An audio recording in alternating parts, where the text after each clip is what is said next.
Howdy, gang.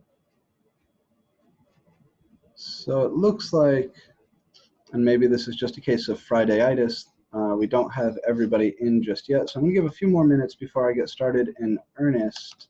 But let's go ahead and swap over to the dot cam and get prepped, so you guys know what's going on. This, of course, is MAC2312. Today is the 29th. Unfortunately, it is still 2020. And today we're going to just practice integration by parts.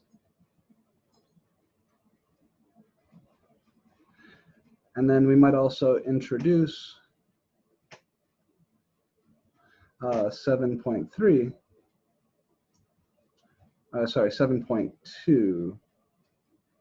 which is on trig integrals.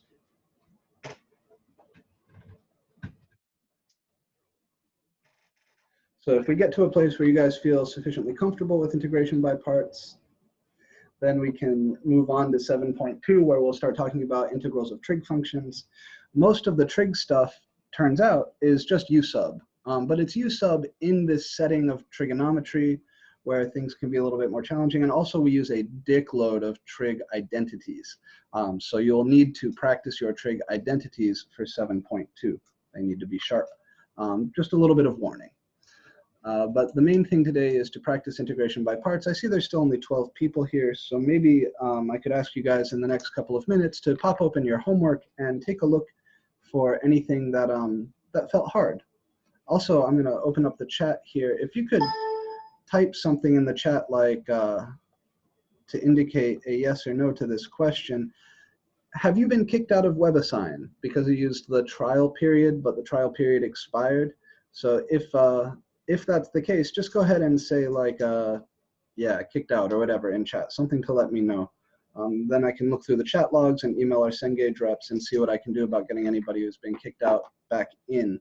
Usually what they'll do is they'll extend the trial access for 1 more week. So if you haven't bought an access code yet, you got booted out, I want to get you back in. I don't want you to have to wait until you buy your access code to get back in. Of course, if you can buy an access code, you should do that. So yeah, go ahead and type the words kicked out in chat if you've been kicked out of WebAssign because you haven't bought an access code.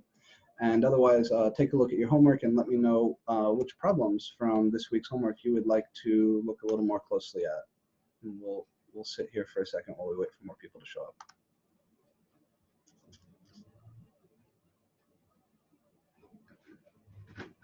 I'm doing good, Simon. Thank you. Yeah, how are you?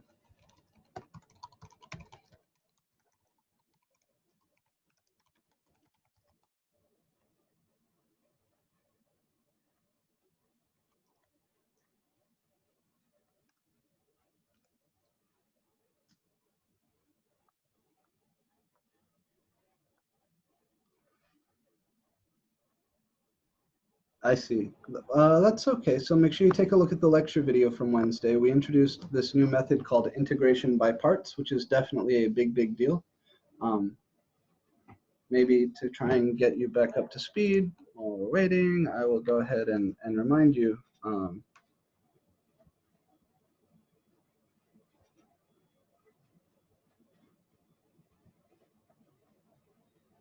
This is section 7.1. It's all built around this formula that the integral of u times dv is equal to u times v minus the integral of v times du. Here, u and v are both functions of some other variable, usually x.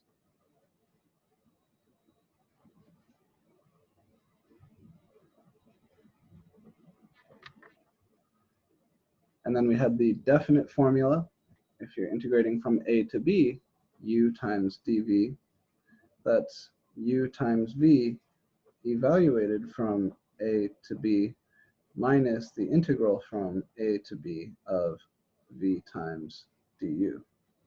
So these were our 2 formulae for integration by parts, and what it really is a backwards product rule. All right, so 3, 8, and 9. That seems like a good place to get started, and we're up to 19 people, so I will go ahead and start jumping into the work itself.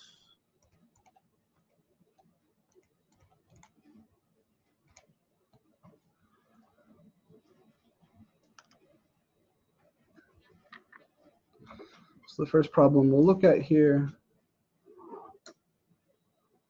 is from homework 3, number 3, and we want to integrate x minus 2 times the sine of pi x dx, and it's an indefinite integral.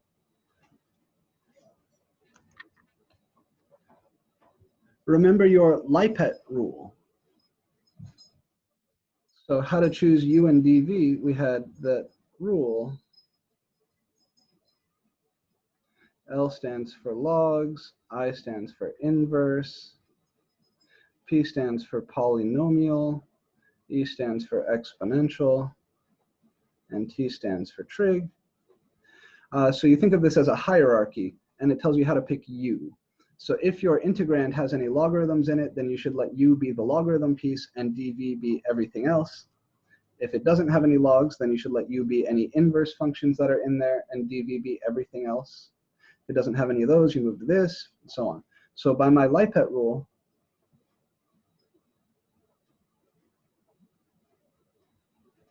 we pick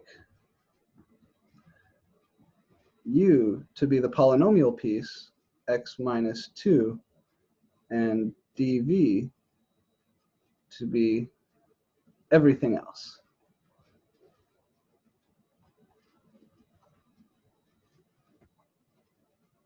So my IBP table will look like this.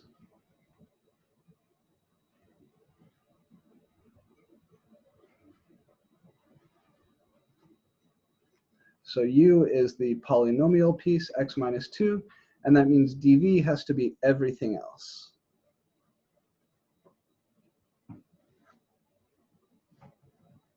So then I complete my table by calculating du, and du here is just dx because the derivative of x minus 2 is 1. And I integrate dv to recover v. The simplest antiderivative for the sine of pi x is going to be negative cos pi x over pi.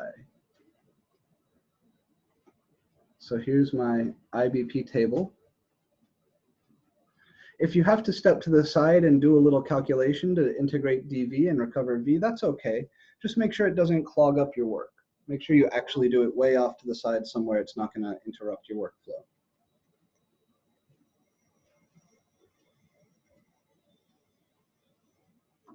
So now, according to my IBP formula, this integral, which is the integral of u times dv,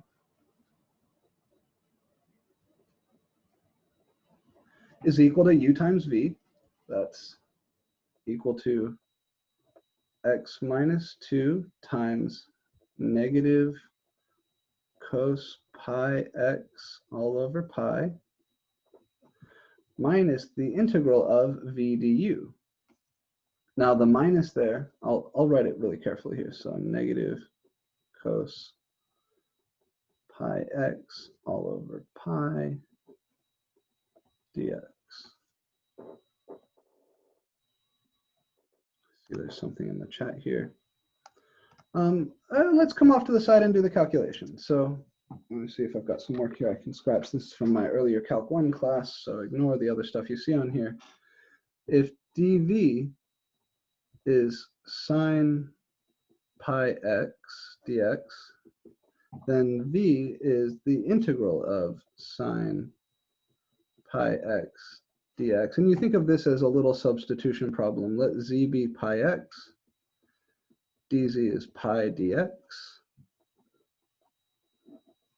which means that v here is the integral of the sine of z, but dx is dz over pi, so this is dz over pi. So that's where the over pi is coming from. So this is 1 over pi times the integral of sine z dz, which is 1 over pi times negative cos z plus c, which is negative cos pi x over pi plus c. So the simplest antiderivative there really is negative cos pi x over pi.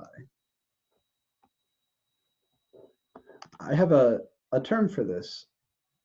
Oh, I see, we're having some bandwidth troubles. Okay, so let me pause for a minute then.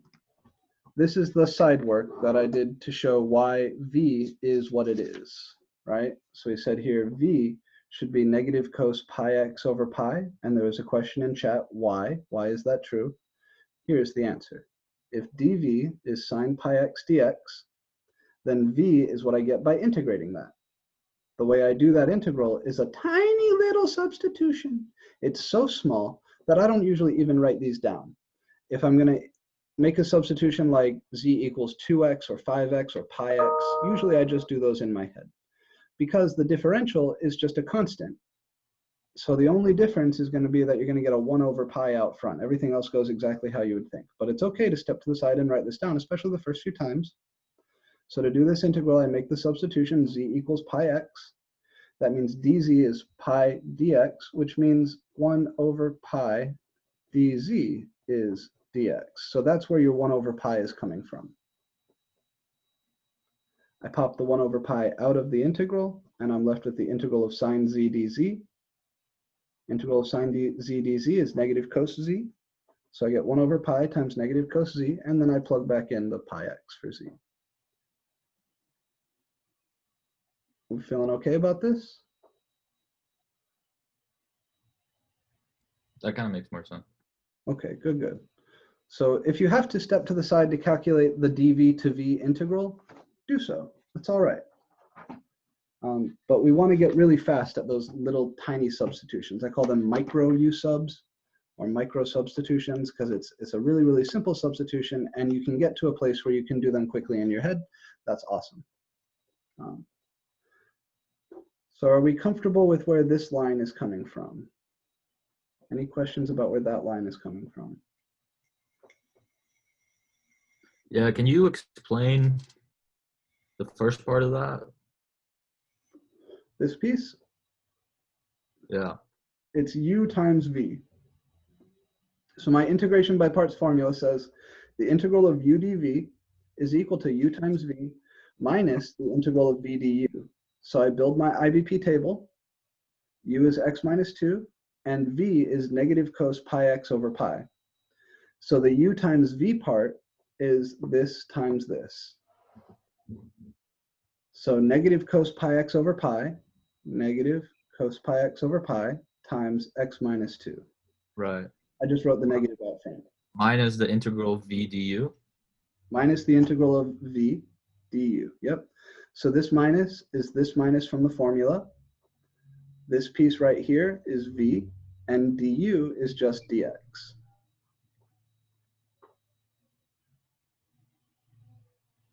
Do we see it? Kind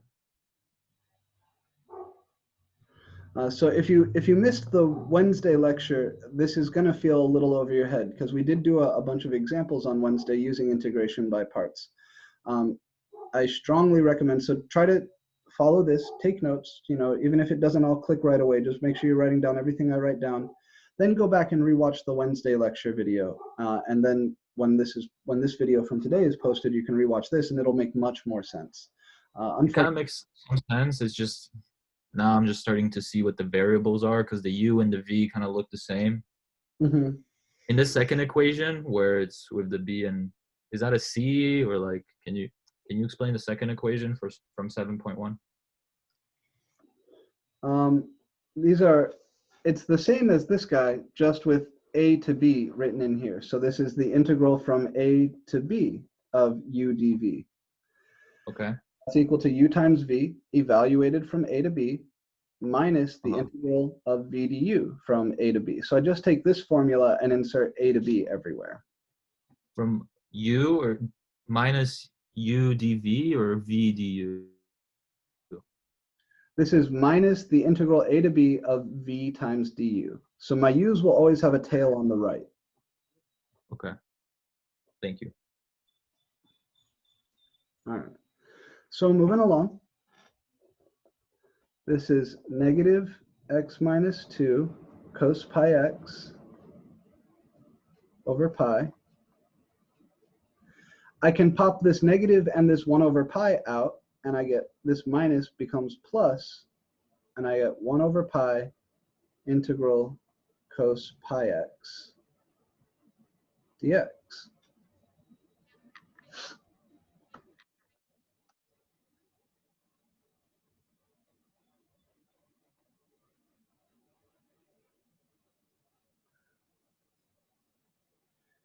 Is anybody else having volume issues? Ryan says he's having a hard time hearing me. I know sometimes there are bandwidth things, different things that cause trouble. I can try to recalibrate my microphone. Is it hard? Anybody else having a hard time hearing? So I just muted and unmuted myself, which should recalibrate my mic. Can you hear me well now?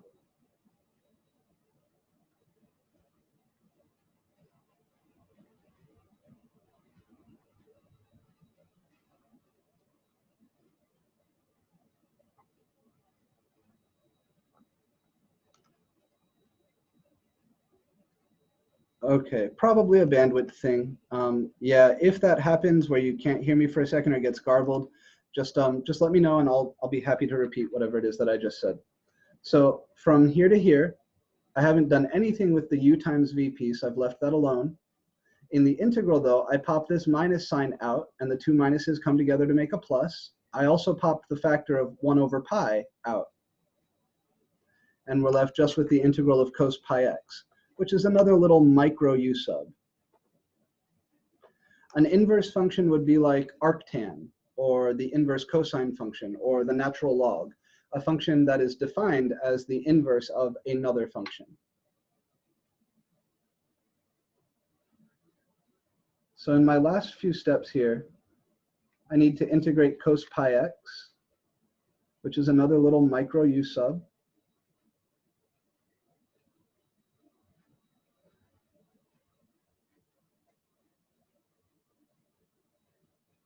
An antiderivative for cos pi x is sine pi x over pi, right? Sine of x differentiates to cos x. So sine pi x would differentiate to pi times cos pi x.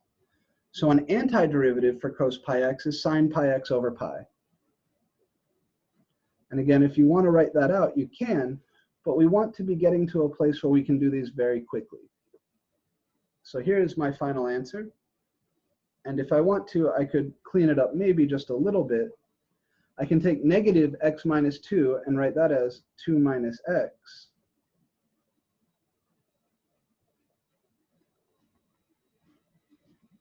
And I can put the two factors of 1 over pi together and write this as sine pi x over pi squared. And that might be the nicest way to write this.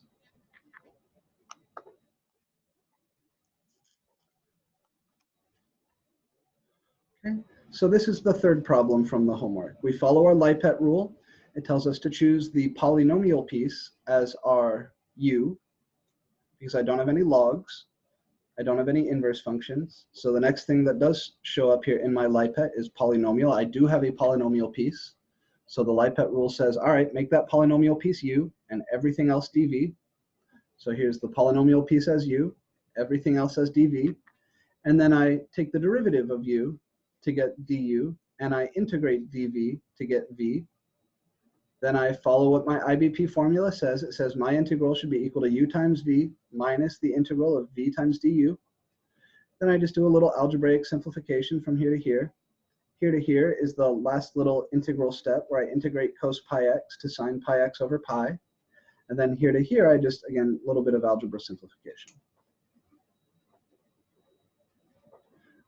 I think we also wanted to see numbers 8 and 9 from the homework, so let's take a look at those.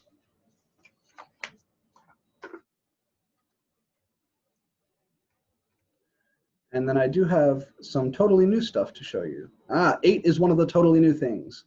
All right, so I'm not going to do 8 right now. 8 is one of the special new things I intend to show you today. 9, however, I will do right now. Problem 8 is what's called a looping integral.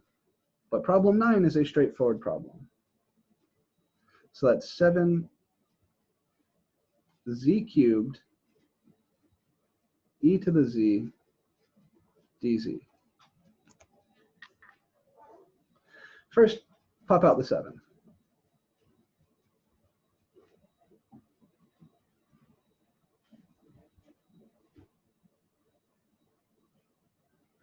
And now again, I follow my Lipet rule. I have no logs, I have no inverse. I do have a polynomial piece though. Z cubed is a polynomial.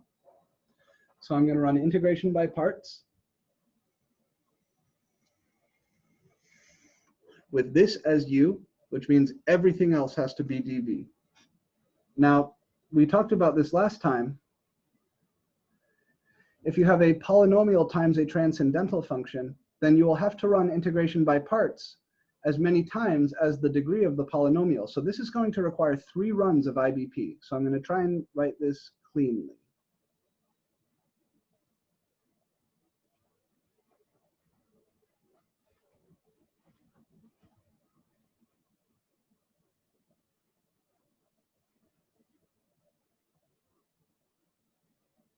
So here's my first IBP table. And according to my integration by parts formula, the integral above is equal to my 7 is going to hang outside. Then I'll open up a big paren.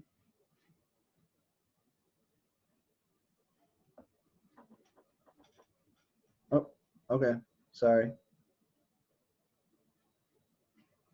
So this is the integral we want to do. I'm not going to do number 8. Number 8 is a special problem. It's a new type of problem that I'm going to be showing you how to do for the very first time today. So it's not a part of this like homework review moment that we're having. Problem 9, we're asked to integrate this polynomial times this exponential. So according to my Lipet rule, I should pick u to be the polynomial and dv to be everything else. Because the polynomial is of degree 3, and this is a transcendental function, we talked about this a little bit on Wednesday, polynomial times exponential or trig, we're going to have to run IBP 3 times. The number of times has to match the degree here. Basically, we're going to run IBP until the polynomial goes away. Each instance of integration by parts will knock the degree of the polynomial piece down by 1. We're going to run IBP until the polynomial is gone. So let's see what that looks like. If I pick this to be u and this to be dv, then this is what my IBP table looks like. The derivative of u is 3z squared, so du is 3z squared dz. If dv is e to the z dz, then v is just e to the z. The integral of e to the z is e to the z. So then by my integration by parts formula, this integral is equal to u times v, that's z cubed, times e to the z, minus the integral of v du. So that's 3z squared times e to the z dz. And the 7 out front multiplies everybody, because he was multiplying the whole original integral, and the whole original integral is equal to this by my IBP formula. That's the big parens. Everybody okay so far? So I'm going to do 1 line of algebra simplification, and then we'll do our next integration by parts. I'm going to pull the 3 out here. I'm going to distribute the 7 to everybody. So I get 7 z cubed e to the z minus 21 integral z squared e to the z dz.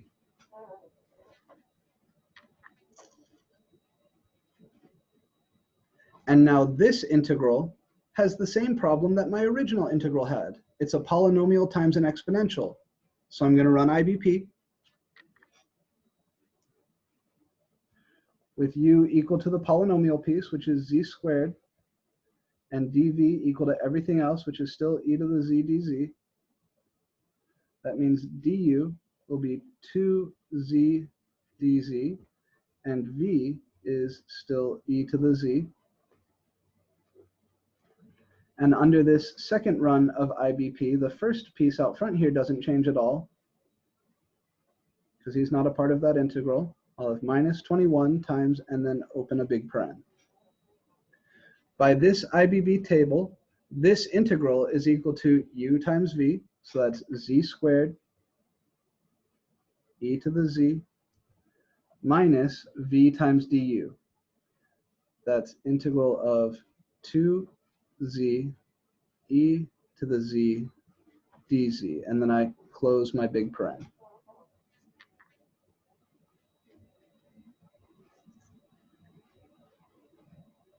We need one more run of integration by parts because this integral is still polynomial times exponential, but before I do that, I'm going to do one step of algebra simplification. So this is 7z cubed e to the z minus 21z squared e to the z. Now I distribute the negative 21 to this negative here, we'll make it positive, and then also this 2 will come out, so that's going to be positive 42 integral z e to the z dz.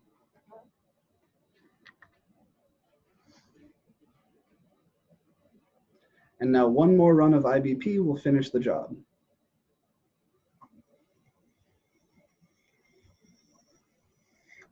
So I come over here, I say, okay, gonna do some more IBP. This time, u will be this polynomial piece. dv will be everything else, which is still e to the z dz. du is now dz, and v is still e to the z. And this IBP table is only being applied to that integral. It won't affect any of the earlier pieces. So I've still got my 7z cubed e to the z minus 21z squared e to the z. And then I'll have plus 42 times and open a big paren.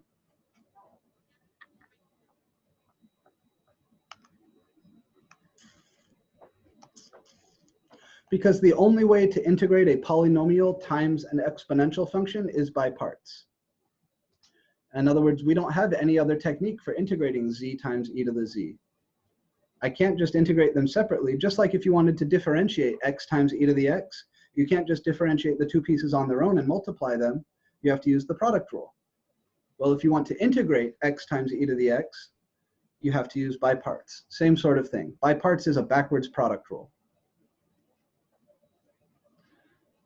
So finally here, to do this last integral, right? At each step, the integral we end up with, the only tool we have that will allow us to evaluate it is by parts.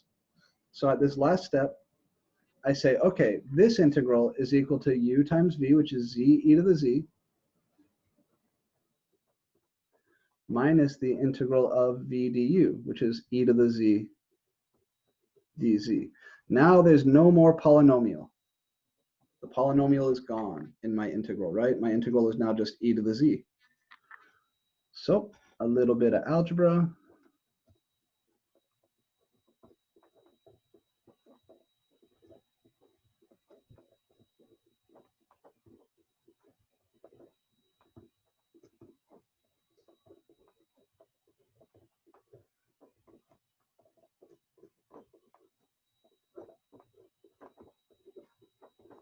Right, just distributing the 42. And then finally, the integral of e to the z is e to the z. So my very last step here, I've got 7z cubed e to the z minus 21z squared e to the z plus 42z e to the z minus 42. Integral of e to the z is e to the z plus c. You may notice a pattern here. Z cubed, z squared, z, 1. And then if you multiply 7 by 3, you get 21. Multiply 21 by 2, you get 42. Multiply 42 by 1, you get 42. This is a sequence of antiderivatives and sequence of derivatives multiplied together. If this is a great example of a problem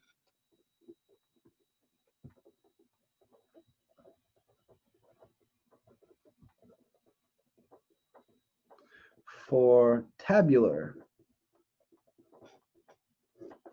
IBP, which we mentioned on Wednesday. It's not something that we officially teach here at Santa Fe. It's not something I will test you on. But tabular IBP is a very, very fast way to go about this. Yeah, it does look recursive. It is recursive.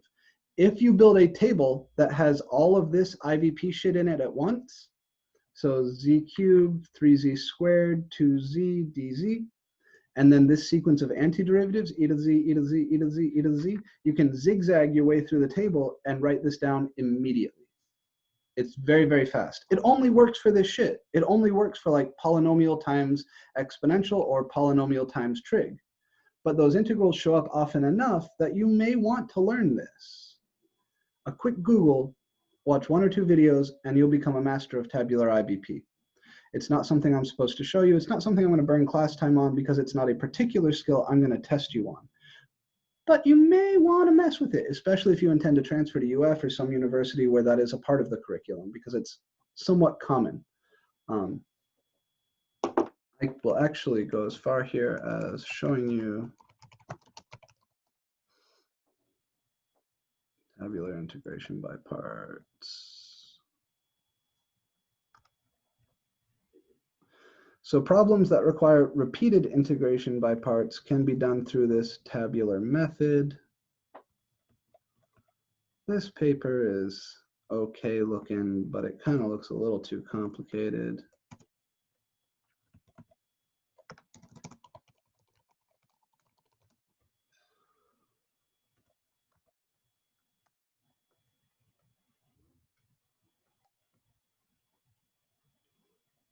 This appears to have some promise. Yeah. All right, if you want to learn the tabular method, take a look at what I'm pasting into chat now.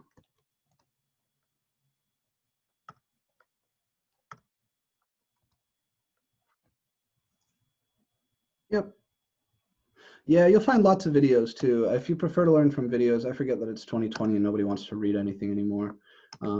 Patrick JMT, I think, probably has a good one. I usually trust his delivery to be pretty good. Yeah.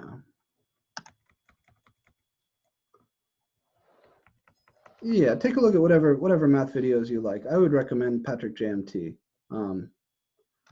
But it's not something that I'm officially teaching you. It's not something you need to stress on. And any tabular IBP problem can be done this way. You just end up writing more, right? Essentially, you can write just this, the stuff on the left here, and then immediately write down the answer if you use the tabular method. But before you try using the tabular method, you should solve a few problems the long way like this. Otherwise, you won't really understand where the tabular method is coming from. So problem number 8 was another one that was asked for, and problem 8 is an example of what's called a looping integral. Looping integrals are a fun category of integration by parts problems, and they tend to melt brains a little bit. People have a hard time understanding what the hell's going on with these at first. So take an extra sip of coffee, put on your thinking caps, and let's talk about looping IBP. These problems are called looping problems because after some amount of work, usually 1 or 2 runs of integration by parts, your original integral shows up as the thing spit out by IBP. What that allows you to do is to then add that integral back over, divide by some constant, and solve an algebraic equation for your integral. So instead of directly evaluating the integral, you do some magic, and then you solve an equation for the integral. It's very, very clever.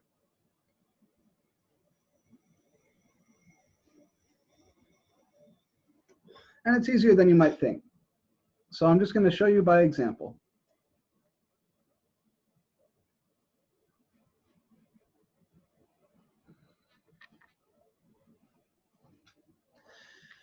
Integrals like this are hugely important in physics because it describes the behavior of a damped harmonic oscillator. A harmonic oscillator is any one-dimensional projection of circular motion. So if you're tracking like just the height of a ball that's spinning around on a string, or a point on a wheel that's rotating, it's up, down, all on its own, or it's left, right, all on its own, is called harmonic oscillation. The exponential term here dampens or grows the harmonic oscillation. So think of like this as an amplitude and this as an oscillating wave. Then the e to the x controls the size of the oscillating wave. So if you had a pendulum that like had a dash pot on it, you guys know what a dash pot is? It's that thing on a door that keeps it from slamming. It goes like as you try to slam the door. It dampens the movement. If you had a pendulum that was dampened by one of those, then an integral like this would be necessary to figure out the total displacement that the pendulum goes through before it stops oscillating. In any case, what we care about, because this is a math class, not a physics class, is how to do an integral like this. Exponential times trig. The attack is going to require 2 runs of integration by parts, and then the integral will loop, meaning I'm going to do some shit, namely 2 runs of IBP, and then this integral is going to show back up. Let's see it.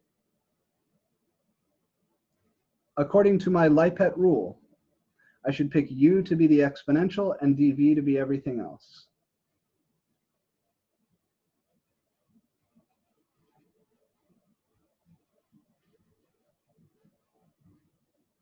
That means du is e to the x dx, and v, an antiderivative for cosine, is sine.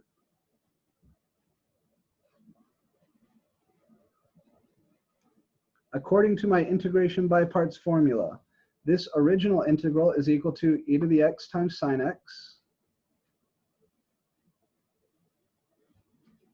That's my u times v, minus the integral of sine x times e to the x dx.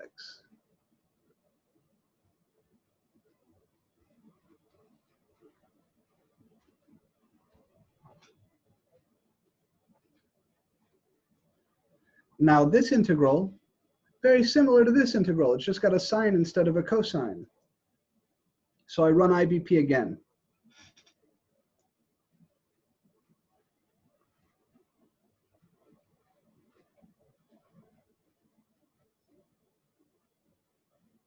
Again, I pick u to be my exponential, and that means dv has to be everything else, which is sine x dx. Du is still going to be e to the x dx. And v now is negative cos x.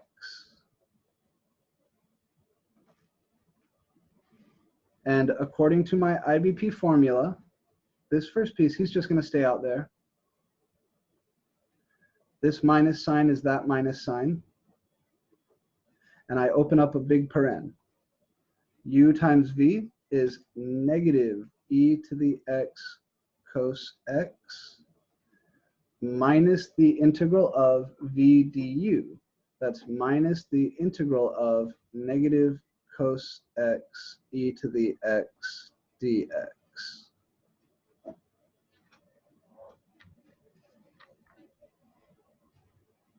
Everybody following so far? I should really put this in a parentheses here because it's multiplying.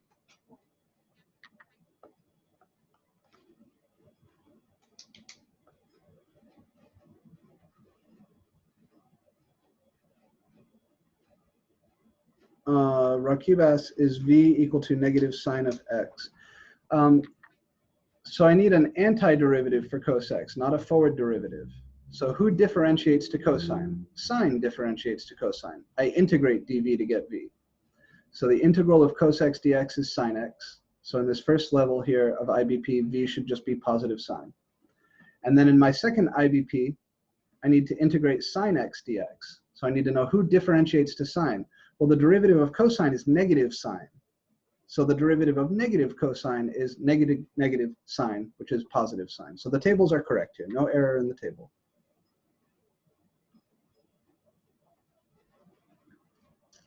So over here, we differentiate u to get du. Over here, we integrate dv to get v.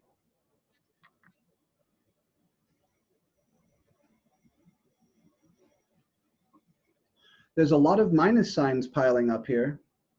So it's very important that you get the minus signs correct. It's a good thing to be careful about. Good news is, we're done with the calculus. There's no more calculus in this problem. Bad news is, what we're going to do might melt your brain a little bit. So before I do the brain melting part, I'm just going to distribute and clean up all of my negatives. I've got e to the x sine x. This minus is going to have to be distributed to everybody in here. But before I do that, let me clean up what's going on inside. I've got negative e to the x cos x. And then these two minuses are going to make a plus. So I have plus integral. I'll write the e to the x first because it just looks nicer to me. All right. Now I'm going to distribute the big negative from the front. So I get e to the x sine x. Minus minus here makes plus e to the x cos x. And now this minus comes over here and makes the integral negative again. Minus integral e to the x cos x dx.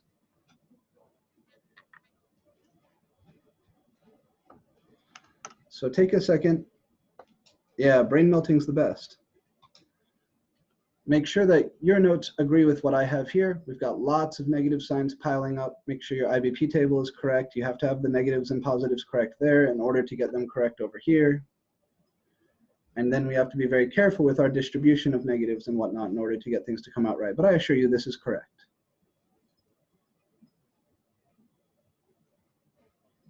Oh, thank you, sweetie. All right, so here's the brain melty part. My integral, the thing I want, is equal to some shit minus my integral, the thing I want.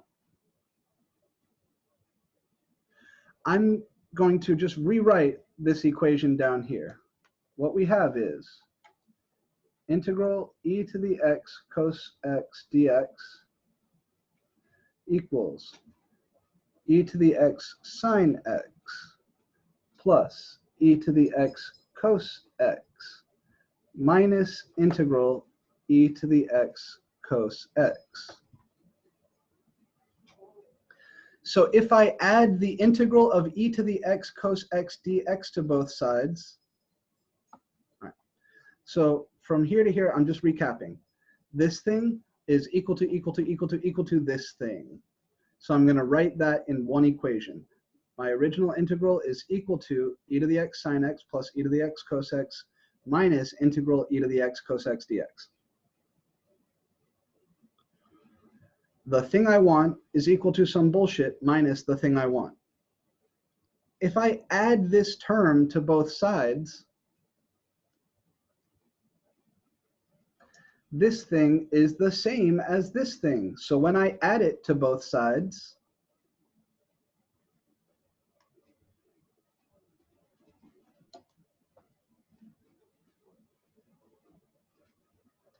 what I get is 2 times the integral of e to the x cos x dx equals e to the x sine x plus e to the x cos x. That's the brain melty part.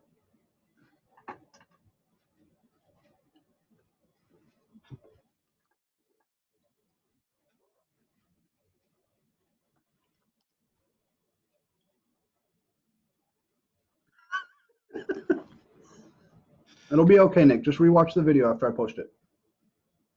We're doing this integral. It's called a looping integral because it does some weird shit. It loops. We started with this guy and we ran IBP because it looks like something I would differentiate with the product rule. That means it's something I should integrate with the backwards product rule, which is IBP. First run of IBP gives me this. This thing still looks like that. It's a little bit different, but it still has the same shape, trig times exponential. So I use IBP on it. Then I simplify algebraically to this. Now what I have at that stage is my integral equals e to the x sine x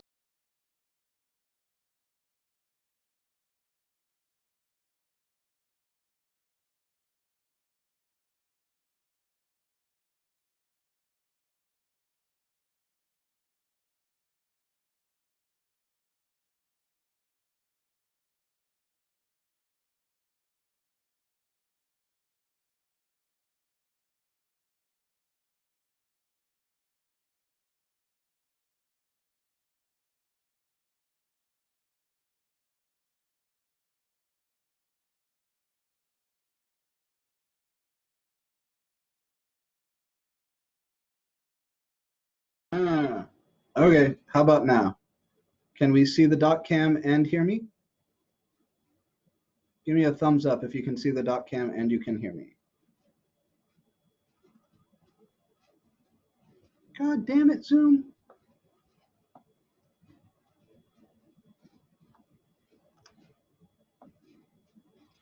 All right, I'm not gonna move forwards till I know that things are back to working. Can you guys see me and hear me? Let me know if you can.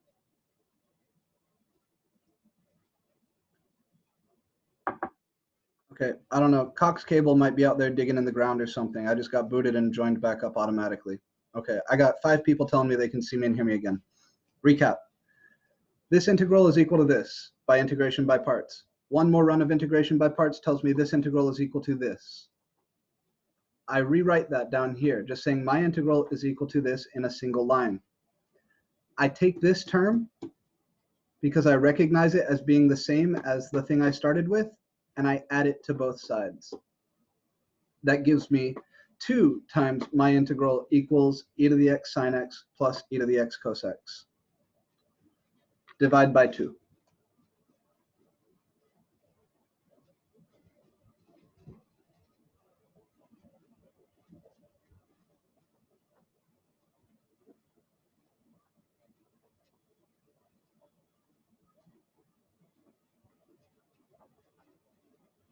And it's at this stage where we start writing the plus c. So I don't actually evaluate the integral. I do some very clever integration by parts and then solve an equation for my integral. It's really, really neat. The important thing is that you understand how we get to this line.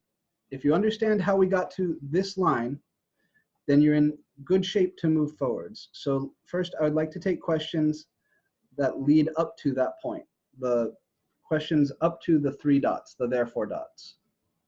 So questions up to here.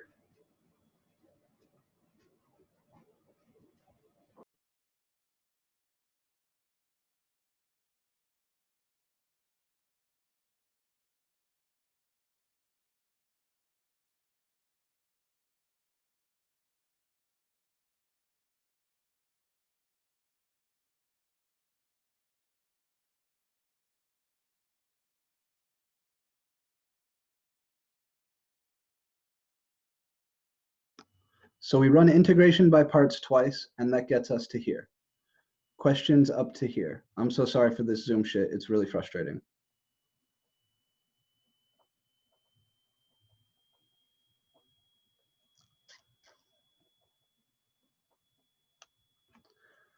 So then the magic is that I have an equation here for my integral that I can solve. I add this integral back over, and that gives me 2 copies of my integral is equal to this, which means my integral is equal to this over 2. And then we slap on our plus c. This is called a looping integral. I don't know what the hell is going on with my internet connection. If I had to guess, I'd say Cox Cable is out there doing something stupid.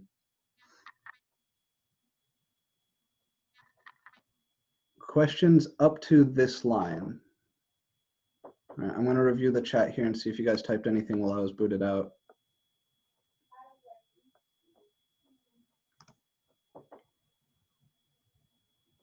Questions about how we proceed from this line to here?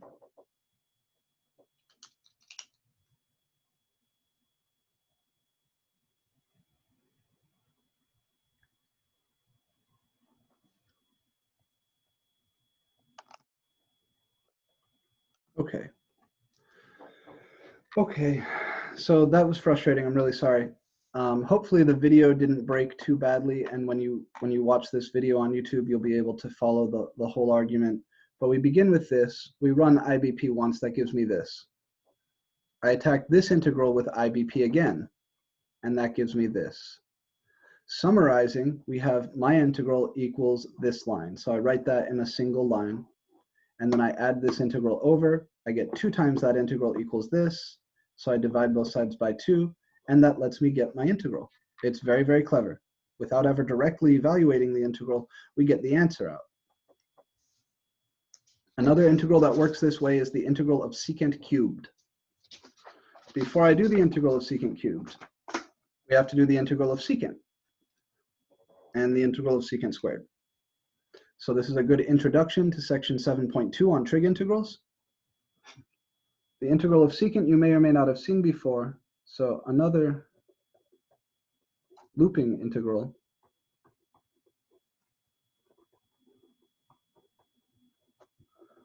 is the integral of secant cubed x dx. Before we do this, we should look at the integral of secant and secant squared. The integral of secant is a weird one. Jesus. All right, if this is freezing, I apologize. I am gonna just kind of plow forwards. I know that sucks. Hopefully the video will come out well. If it doesn't, I promise I'll post lots of extra stuff for this. I honestly have no idea what's going on with my net connection. It should be solid. It says it's solid, but it seems to be coming in and out. So try to be patient with me. And at the end, if you have questions, I'll be happy to stick around for a minute and talk. The way we do the integral of secant is very strange. It's a one-use trick.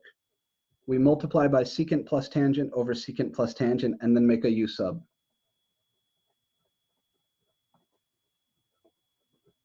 You should have seen this in Calc 1, but I know not everybody does.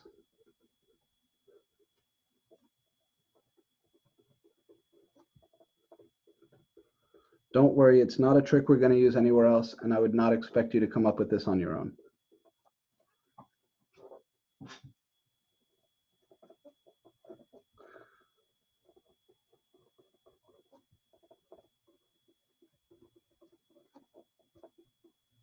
I'm disappointed. This is usually a very fun lecture. So try to get your spirits up and hang in here with me. I know this has been frustrating. All right. Does anybody notice anything that we could do with this integral? Any relationships between the top and the bottom that are obvious?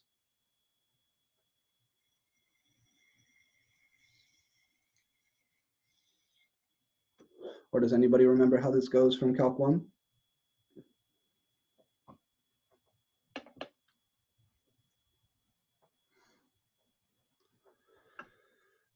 The derivative of secant is secant tangent. The derivative of tangent is secant squared. The derivative of the bottom is the top. So if I let z be secant x plus tangent x, then dz, I'm going to need more space, then dz is secant x tangent x plus secant squared x dx. So this integral becomes the integral of 1 over z dz, which is the ln of the absolute value of z plus c, which is the ln of secant x plus tangent x plus c. I think a lot of people just memorize this, but the trick to get there is to multiply by secant plus tangent over secant plus tangent and then make a substitution.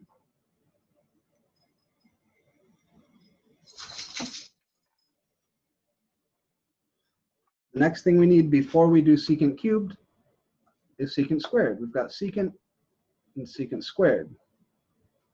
Then we'll do secant cubed. Remember, we're doing this because secant cubed is a looping integral. And that's what we're trying to practice right now. The integral of secant squared, much, much easier than the integral of secant. Who differentiates the secant squared? Tangent. So this is easy. This isn't even exciting. Now we're ready for secant cubed.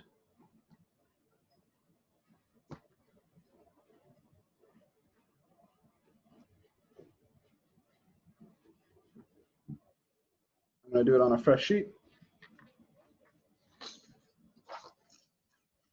Right? So the integral of secant is the natural log of secant plus tangent. The integral of secant squared is just tangent.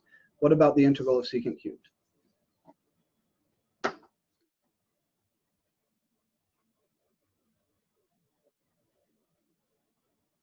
So this is our second looping IBP example. I want to integrate the cube of the secant function. Turns out odd powers of the secant function are a lot of fun to integrate. By a lot of fun, I mean they're like weird. The way I'm going to do this, my LIPET rule doesn't help here. Everything is trig. Oh, God damn it, you do not disconnect me again. I swear to fuck Zoom. I think we're safe. Sorry. Sure, yeah, Ryan, we'll go back to that afterwards. Be happy to. The way I'm going to handle my secant cubed integral requires a little bit of creativity. LIPET doesn't help me here because everything is a t. Everything is trig. There is no L, there is no I, there is no P, there is no E. But if I write this as the integral of secant x times secant squared x dx, then I can choose my IBP as u equals secant x, because I know how to differentiate secant easily, and dv equals secant squared x dx, because I know how to integrate that easily. Du will be secant x tangent x dx, and v is just tangent x, because the integral of secant squared is just tangent. So under this integration by parts, the integral of secant times secant squared is u times v, that's secant x times tangent x, minus the integral of v du, which is tangent times secant tangent, that's secant x times tangent squared x dx, right?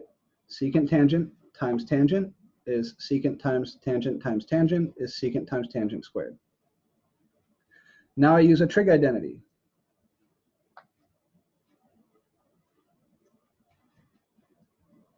Sine squared x plus cos squared x is 1, which means tan squared x plus 1 is secant squared x, which means tan squared x is the same as secant squared x minus 1. So I'm going to replace this tangent squared by secant squared minus 1.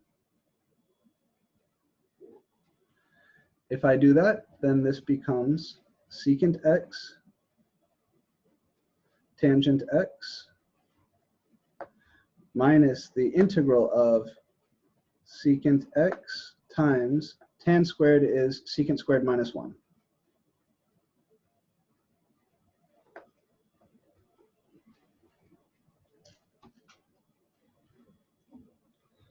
Now I'm going to distribute the secant and then distribute the negative.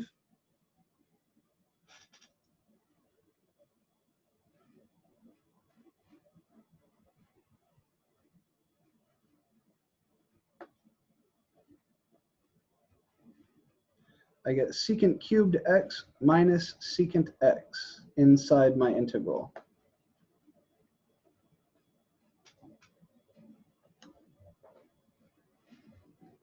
And now I split up that integral and I distribute the negative in front. You need to be very, very careful with your minus signs. We get secant x tangent x minus the integral of secant cubed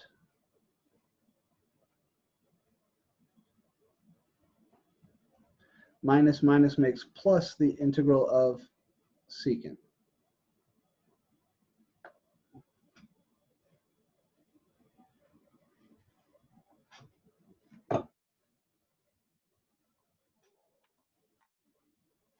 Okay, so take a second and make sure you're comfy up to here, because all the good stuff has happened.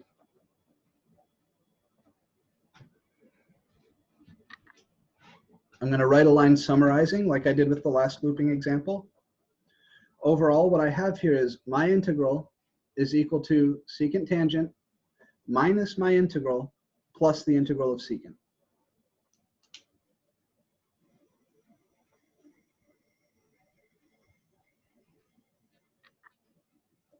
And the integral of secant, I know.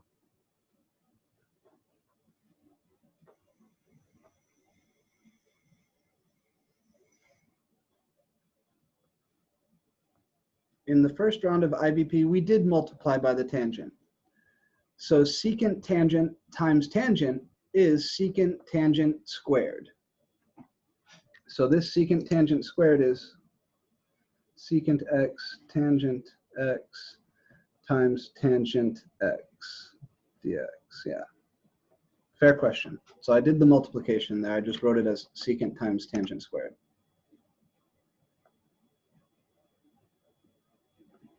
Okay. I know that the video did a lot of really shitty cutting out stuff there. I will go back to that kind of review page where we did the integral of secant and the integral of secant squared at the end for anybody who wants it. So here's the nice step, right? This guy I know. He's the natural log of the absolute value of secant x plus tangent x. So what I have is that the integral of secant cubed x dx equals secant x times tangent x minus the integral of secant cubed x dx plus ln secant x plus tangent x. This line right here. Now I add secant cubed to both sides. I add the integral of secant cubed to both sides, sorry. And I get 2 times the integral of secant cubed x dx. So I take this term and I add it to both sides. It's the same as this. So I have 2 of these equals, and now everything else that's left over was secant x tangent x plus the ln of absolute value secant x plus tangent x.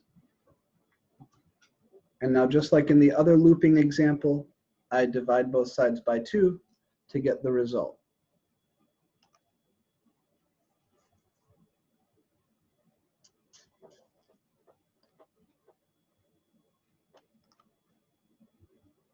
So up here, going from here to here, I distribute this negative and I split up the integral. I've got negative integral secant cubed and then negative integral secant, right? Negative integral negative secant is positive integral secant. So that's how we get this guy as positive and this guy as negative. This guy I know is the ln of secant plus tangent, that's this. This guy is this guy, he's still negative, so that's this line. From here to here, I add this integral back over here.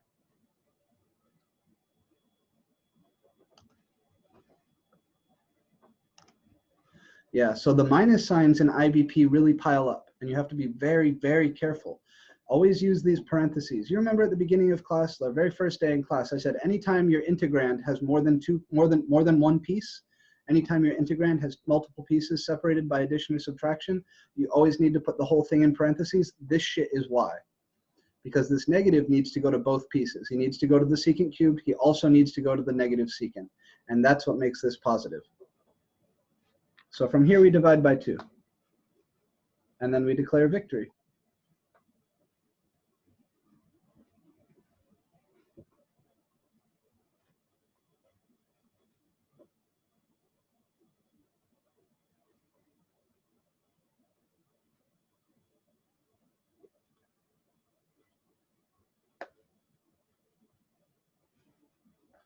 And as always, remember to tack on your plus C.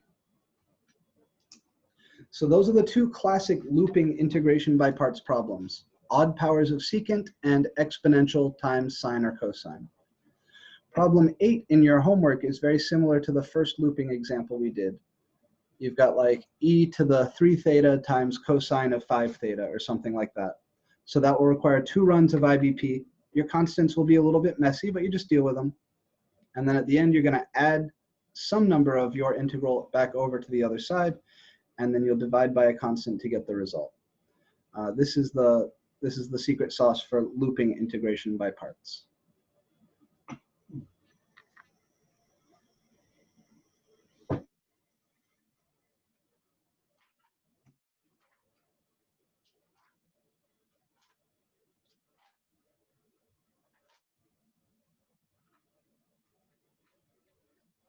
So,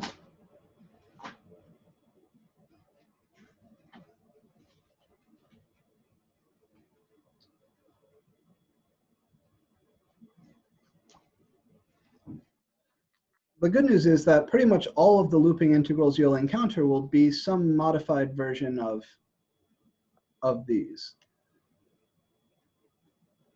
When you find the integral of secant x, you don't put the plus c. Well, it's a matter of taste, where you want to start writing the plus c. So for me, honestly, I usually start writing the plus c at this step. When you have some indefinite integral equals some stuff, and there are no integrals on this side, that's when you should really start writing the plus c. As long as you remember it at the end, I won't dock you, right? So the way I went through this is how I would expect you to go through it. But if we're being very careful, if we're being rigorous, then the step at which you must begin writing the plus c is the step at which one side has an integral symbol and the other side does not. So the first step where that happened is right here. So this is the first step where if you're being very, very careful, you should start writing your plus c. But I understand that it's a bit of a pain to carry it around all the time. So if you want to wait until the end, that's okay. All right. I know that a few people wanted me to show the page with the kind of primer stuff on this, the first 2 powers of secant, but before I go back to that, I'd like to take questions on the technical steps here. So is there anything that we're curious about or feels a little bit funny about this?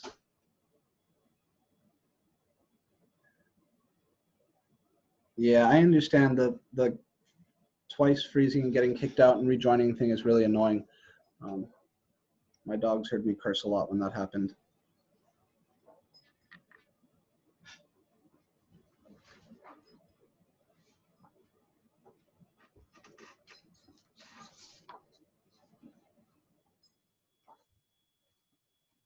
So these were the preliminaries for this problem.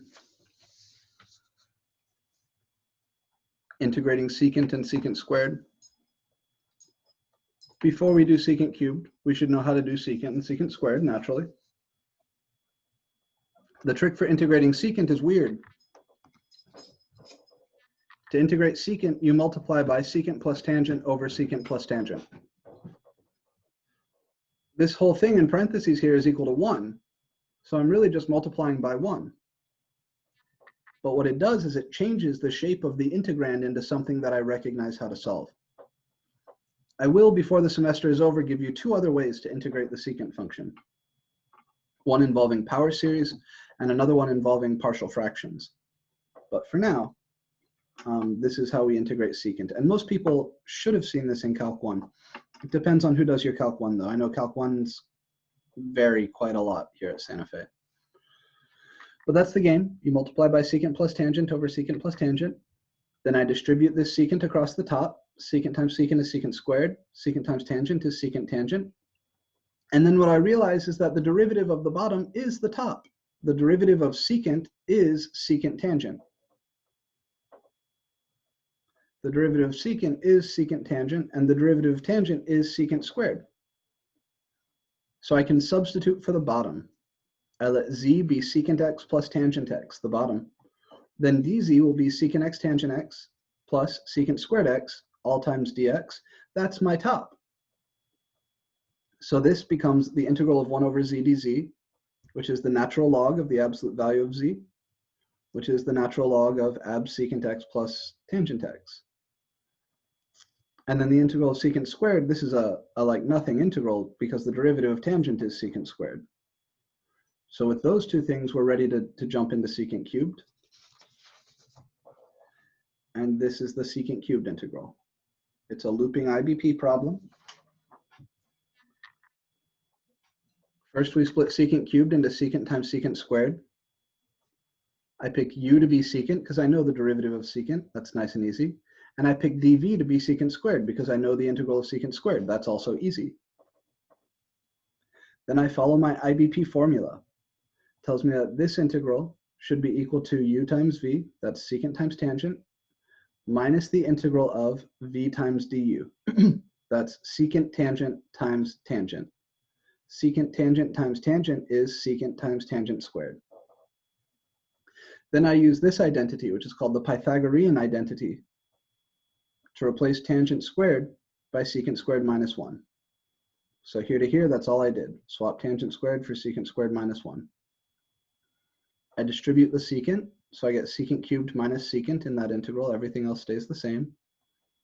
And then in the next step, I distribute the negative and split up the integral. No formula sheets. So I will give you a list. So the next section that we're going to cover, section 7.2, is on trig integrals. I will give you a list of trig identities that you're responsible for. There's only a few, but you do need to know them. Yeah, pretty much. Yep. Yeah, this needs, your trig identities need to be like counting the numbers 1 through 10. It should be something that you just know, like you know them cold, no thinking required. So distribute the secant, and I get minus integral secant cubed minus secant. Then split this integral up and distribute this negative. This negative comes to the secant cubed, so I get minus integral secant cubed. The negative also comes to this secant. Minus minus makes plus integral of secant. The integral of secant, I know. That was one of my preliminaries. So I come to this line.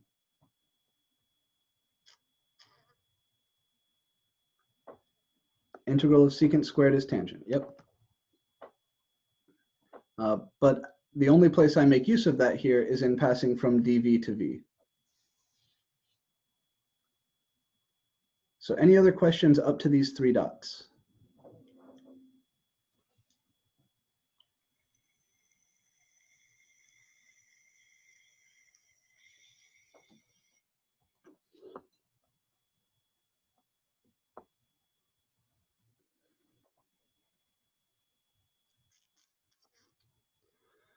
Oh, you just need to, so I say they should be like counting the numbers 1 through 10 because they should be things that you don't need to think about, right? You don't have to sit and pause and ask what's the number after 4, you just know it's 5. Shouldn't have to sit and pause and ask what's the Pythagorean identity, I just know it's sine squared plus cos squared equals 1, right? It's something you should know cold because we're going to use it all the time. We're going to use them all the time, especially in the next section. So it's something you want to be fast with. Other questions up to these 3 dots, up to this line?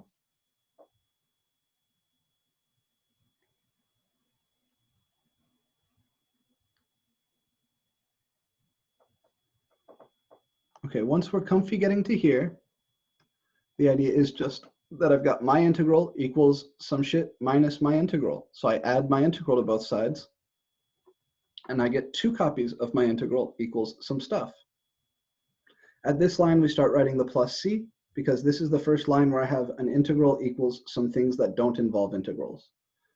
So since this integral I know should have a plus c in its answer, and I'm claiming that 2 times this integral is equal to this, I should start writing my plus c there. And then finally, divide both sides by 2.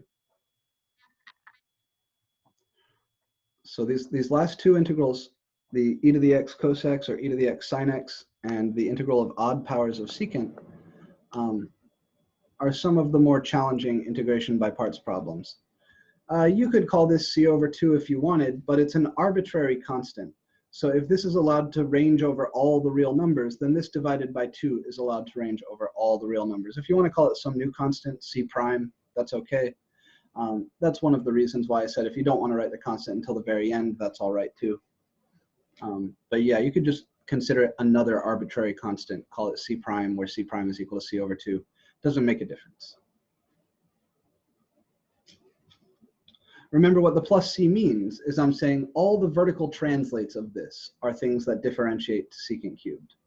So however you want to say it, it doesn't make a difference. The c over 2 or c really doesn't make a difference. And WebAssign will want you to just write plus c. Well, you can't really solve for c. So remember, c is an arbitrary constant, not a fixed constant. If you were to give me an initial value problem where you said, you know, my function is equal to this indefinite integral and my function satisfies f of 0 equals 1, then you could solve for c. But in the setting of an indefinite integral, without any other context, we can't solve for c. c is arbitrary, not fixed. So c doesn't represent any particular number. C is allowed to be any number.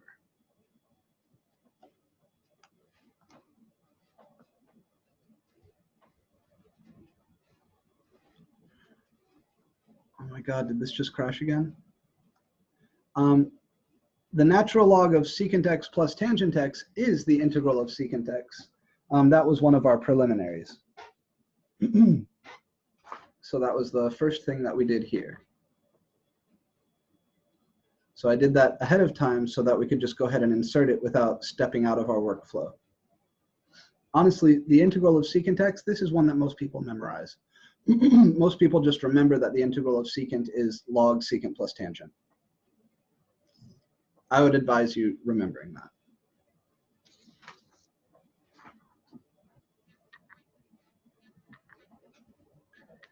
Other questions on this or the other looping problem?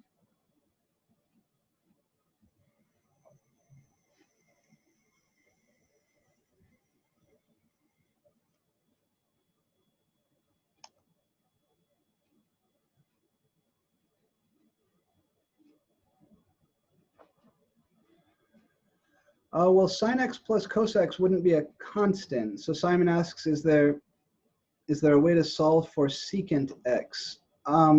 Solve for secant x in what? You mean like? When you were solving the integral for secant of x, you were showing us the proof of how you did it. Can we multiply it by a different constant? Because you multiplied it by secant x plus tangent x over secant x plus tangent x. Can we multiply it by a different constant? So the only reason this term here is constant is because the top and the bottom are the same, right? Right. So that's what I'm asking. Can we multiply it by a different, like sin x plus cosine x over sin x plus cosine x? Because that would be equal to 1 too. You could, but it wouldn't be helpful, right? It would be more difficult to solve. Yeah. There may be other problems where that trick is useful. I'm not aware of any off the top of my head, but multiplying by 1 in this particular form is only useful because it allows me to see that the top is the derivative of the bottom. Right? So it's a useful trick here, but I don't think multiplying by other combinations like that would be useful here, and I'm not aware of other problems where multiplying by other things like that is especially useful. Although I could be wrong. There might be some integral out there where multiplying by sin x plus cos x over sin x plus cos x is useful. I just don't know one off the top of my head. But it would be a kosher move. Yeah, if you wanted to, you could.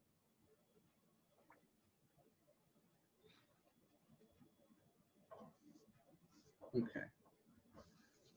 Other questions on this?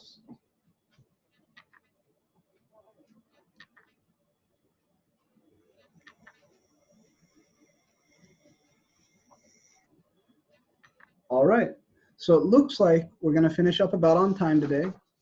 I do like to leave you guys with a thinker or two on the way out the door. So on the way out the door today, I would like to leave you with this problem to think about.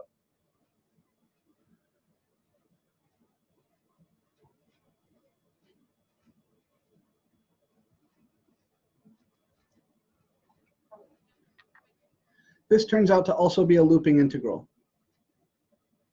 One way to attack this problem is to make the substitution z equals ln of x. It's not an easy substitution to make, though, because you don't have a 1 over x in your integral to absorb the differential.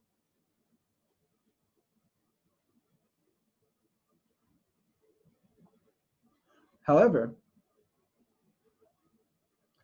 you can write this as x dz equals dx, and then come back here and solve for x. So if z is equal to ln of x, e to the z is equal to e to the ln of x, and e to the ln of x is just x, which means